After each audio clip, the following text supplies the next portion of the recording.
여러분, 오늘 하나님께서 우리에게 주신 말씀의 제목은 우리의 슛 보시는 예수님이에요. 자, 초성을 보고 맞춰보세요. 무엇일까요? 두구두구두구두구. 그렇죠. 우리의 사랑을 보시는 예수님이라는 제목입니다. 우리의 사랑을 보시는 예수님이라는 제목을 가지고 오늘 하나님께서 시퍼렇게 살아계신 우리 하나님께서 우리에게 주신 말씀은 누가복음 7장 50절 말씀이에요. 여기도 땡땡이 3개가 나왔네요. 어떤 말씀이 들어갈까요? 어떤 단어가 들어갈까요? 바로. 그렇죠. 예수님께서 여자에게 이르시되 내 믿음이 너를 구원하였으니 평안히 가라 하시니라 라는 말씀이에요. 한 주 동안 많은 사건이 있었는데 그래도 기억나는 사건 여러분들 있었나요? 바로 그렇습니다. 큰 지진이 있었죠. 트리게라는 나라에 지진이 있었습니다. 그리고 지금도 여전히 러시아와 그렇죠. 우크라이나가 전쟁 중에 있습니다. 우리는요, 세계대전이라는 2차 세계대전이라는 전쟁을 기억하고 있어요. 바로 히틀러가 보이죠. 그리고 이 전쟁 안에 군인들이 보입니다. 여러분, 제2차 세계대전 직후에 오스트리아 빈 필하모닉 오케스트라가요, 오디션의 새로운 방식을 도입하게 돼요. 혁신적인 방식인데요. 이름하여 장막, 다른 말로 커튼 오디션이라고 하는데요. 심사위원들이 지원자들의 얼굴을 보지 못하도록 천으로 가려놓고 심사하는 제도예요. 이 방식의 장점은요, 아무 편견 없이 순전히 음악 실력만 평가하기에 도입한 방법이에요. 이 장막 오디션이 시작되기 전까지는 세계 클래식 음악계 연주자는 100% 남성이었어요. 그것도 대부분 백인 남성이었어요. 당시 여성과 동양인은 힘이 약하고 폐가 튼튼하지 못해서 플룻이나 트럼펫을 잘 보이지 못할 거라고 생각했어요. 더불어 손도 작아서 바이올린과 피아노 연주하는데도 불리할 거라는 생각들이 있었습니다. 그런데 장막 오디션이 시작되면서 충격적인 일들이 벌어지게 됩니다. 비슷한 시기에 미국에 있는 뉴욕에서도 장막 오디션을 처음 도입하게 되는데요. 그때 선발된 4명의 바이올리니스트가 모두 여자였다는 것입니다. 독일의 메넨 필하모니 오케스트라 장막 오디션에서도 트롬본 부분에서 뽑았는데요. 만장일치로 뽑힌 분이 누구였냐면 여성이었다는 거예요. 모두 충격적이죠? 이 장막 오디션으로 인해서 편견이 모두 무너진 것입니다. 그런데 여러분, 그거 아시나요? 예수님도 하나님 나라로 들어간 사람들을 편견 없이 바라보신다는 사실입니다. 우리가 예수님께 감사해서 11조 잘한 사람이 하나님 나라 들어갈 수 있을까요? 하나님 눈에는 모를 일이에요. 선한 일을 한 사람이 하나님 나라 들어갈까요? 지진 때문에 너무너무 아파하는 사람들을 돕는 그들이 하나님 나라 들어갈까요? 모를 일입니다. 불교 종교를 갖는 이들도 선한 일을 하는데 하나님 나라 들어갈까요? 모를 일이에요. 예수님은 사람의 겉모습을 보고 하나님 나라의 자격을 판단하지 않으셨어요. 그렇다면 오늘 누가복음 7장 36절부터 50절 본문에서는 예수님께서 하나님 나라에 들어갈 백성이 가져야 할 가장 중요한 한 가지를 말씀하고 계십니다. 과연 무엇일까요? 바로 무엇일까요? 예수님을 향한 사랑입니다. 우리 모두의 죄를 용서하시고 하나님 나라의 백성으로 삼기를 원하시는 예수님, 그분이 우리에게 가장 원하시는 것은 바로 예수님을 사랑하는 마음입니다. 오늘 말씀에서도 예수님은 한 사람의 사랑을 확인하고 계세요. 무슨 이야기인지 말씀 속으로 고고 떠나보기로 해요. 어느 날 바리새인 시몬, 시몬이 누구를? 예수님을 자신의 집에 초대합니다. 예수님께서는 시몬의 집에 들어가 앉으셨어요. 그때 어디선가 한 남성이 아니라 여자가 찾아옵니다. 성경은 그녀를 죄를 지은 한 여자로 소개하고 있어요. 그 여성은 오랫동안 그 마을 동네 사람들로부터 비난과 무시를 받으며 살았습니다. 그러나 여러분, 예수님만은 자신의 마음을 알아주실 거라는 믿음이 있었어요.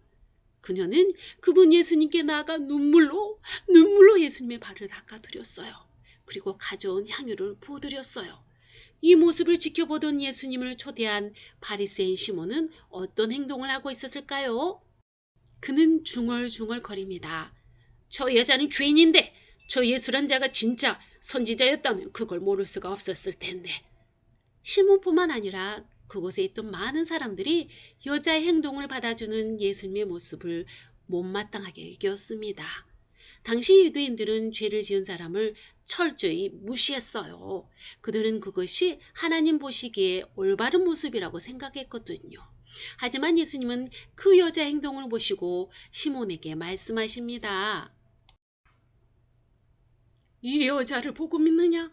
내가 네 집에 들어왔을 때 너는 내게 발 씻을 물도 주지 않았다. 그러나 이 여자는 눈물로 나의 발을 적시고 자신의 머리카락으로 나의 발을 닦았다. 더 나아가 그녀는 내 발에 입을 맞추고 향유를 부었다. 예수님을 사랑하는 그 마음이 보였으니 그 많은 죄도 용서받았다. 이 여성은 그토록 원했던 것이 무엇일까요? 예수님께서 하신 말이었습니다. 그토록 죄를 용서받고 싶었지만 자신의 힘으로는 죄 용서받을 수 없어서 괴로웠는데 예수님께서 그 문제를 해결해 주십니다. 그리고 예수님은 그 여성에게 이 말씀을 하십니다. 믿음이 너를 구원하였으니 평안히 가라. 믿음이 너를 구원하였으니 평안히 가라.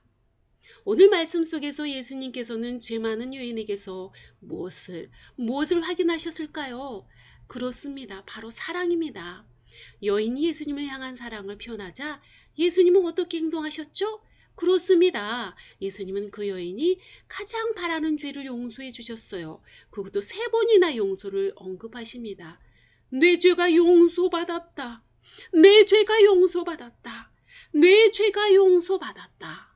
사실 그 시대에 용서할 수 있는 자격은 오직 하나님뿐 예배를 집도하는 제사장도 아니었어요. 요즘 말로 말하면 제사장은 목사님이잖아요. 목사님에게도 용서할 수 있는 권한이 없었어요. 그런데 갑자기 예수님이 나타나 죄를 용서하신다니 거기에 그 이야기를 들은 자들이 고발할 수도 있었겠죠. 그런데도 예수님은 겁내지 않고 예수님은 그 여인에게 용서를 선포하십니다.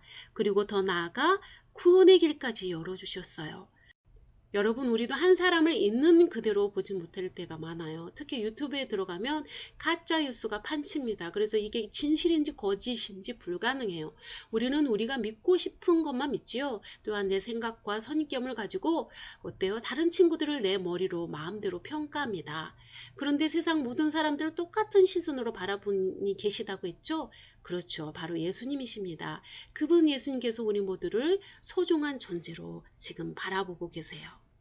내가 소중한 존재인 줄 아는 사람은 죽음을 쉽게 선택하지 않습니다. 힘들다고 외롭다고 자살을 한 사람들이 있습니다. 성경에선 이런 자들은 지옥에 간다고 말하고 있어요. 그러니 절대로 자살을 해서는 안 됩니다. 내 존재가 나의 것이 아닌 주님의 것이란 것을 잊지 마십시오. 나는 어떤 존재? 주님의 소중한 존재. 나는 어떤 존재? 주님의 소중한 존재라는 걸 기억하세요. 이제 우리는 날 소중히 여기시는 그분 예수님을 향한 믿음과 소망과 사랑을 매일매일 고백하길 원해요. 그분 예수님은 우리를 위해 핏값을 치르셨습니다. 그분 예수님께서는 우리에게 오늘 등장한 죄 많은 여인이 주님을 사랑하는 마음을 표현했듯이 그 마음을 원하십니다. 여러분은 얼마나 예수님을 사랑하십니까? 그렇군요. 사랑의 고백을 통해 죄 많은 여인이 용서함을 받고 주님께 구원의 길을 들어선 것처럼 여러분 또한 구원의 첫 단계에 멈추지 말고 그렇죠. 응의 수준에서 머물지 않고 더욱더 쑥쑥 자라는 믿음이 되길 소망합니다.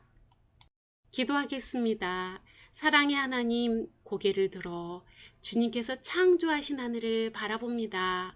감사합니다. 내 몸이 오늘도 숨쉬고 있음에 감사드립니다. 한때 우리나라를 도왔다는 투르기의 나라가 강한 지진으로 많은 사람들이 슬픔과 고통 속에 있습니다. 그들의 아픔을 보며 기도해요. 주님, 그 나라를 불쌍히 여겨주세요. 긍휼히 여겨주세요. 어둠 속에 주저앉아 있을 그 친구들에게, 그 가족들에게 주님의 사랑으로 어루만져 주세요. 깊은 상처로 힘들어하고 있는 그 나라를 위로하여 주세요. 오늘 또 구원의 손길을 내미시는 우리 주 예수 이름으로 기도합니다. 아멘.